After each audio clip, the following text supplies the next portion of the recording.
Hi there, welcome to High School Maths. Today we are going to be looking at how to add, and we're going to look at one of the strategies that you can use. There are many different strategies you can use to add 2 or 3 or more numbers together.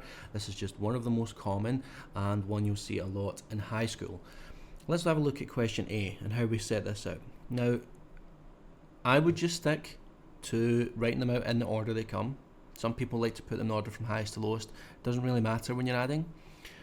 So here we've got 3, 1, 6, add 2, 4, 3, and this is a nice easy start for us because they both have the same kind of place value. We've got our hundreds numbers here, tens and units, hundreds, tens and units. So we just line them up one underneath the other.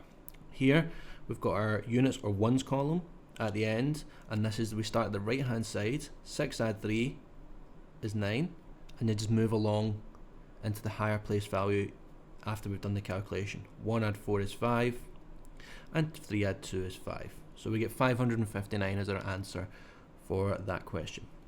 Moving on to B. This one, they both have different highest place values. So the first one is in the thousands, this one is the hundreds. Again, we just want to line it up so the place values match. So 3, 7, 5, 9, add on 148, and you'll notice that I'm lining it up from the right hand side so that the place values actually line up. We've got our ones here, our tens, our hundreds, and then the thousands, and then the 0,000 here. So same method as before. This time it's a little trickier. We're going to have a little bit of carrying to do. 9 add 8 is 17. So we write down the second digit and carry the first. Now I carry my numbers underneath just to keep it a little bit clearer. Some people prefer to put them up above. That's entirely up to you. Both ways are fine. We move over to the next column. 5 add 4 is 9, but we can't forget that extra 1 that we carried over. So 5 add 4 add 1 would be 10. Again, write down the second digit and carry the first one over to the next column. Continuing, 7 add 1 is 8. Add on an extra 1 is 9.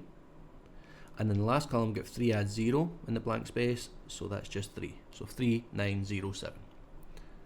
In the final example, we've got 3 separate numbers to add together, all with different highest place values. Again, I'm just going to write them out in order. If you want to put the highest number at the top when you're adding, you can. That's entirely up to you. 218, 35, lining it up from the right hand side, and 3174. So I'm just going to make sure to take my time here and get it all neatly laid out. We don't want those columns mixing together. So you can see my columns are neatly laid out in each case here, or each line. We've got our ones at the end, and we're just going to do the exact same, but we're adding 3 numbers together now. 8 add 5 is 13. Add on the 4 would be 17. So put the 7 down, carry the 1. On to the next column. 1 add 3 is 4.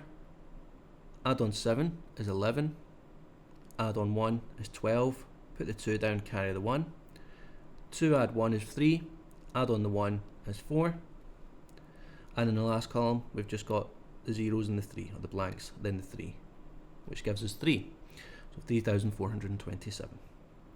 Let's look at some basic addition of whole numbers. Hopefully you found that useful. For other videos and resources, please visit highschoolmaths.co.uk, and if you liked the video, don't forget to click the like button and subscribe, and please remember to share the video. Thanks for watching and have a mathemagical day.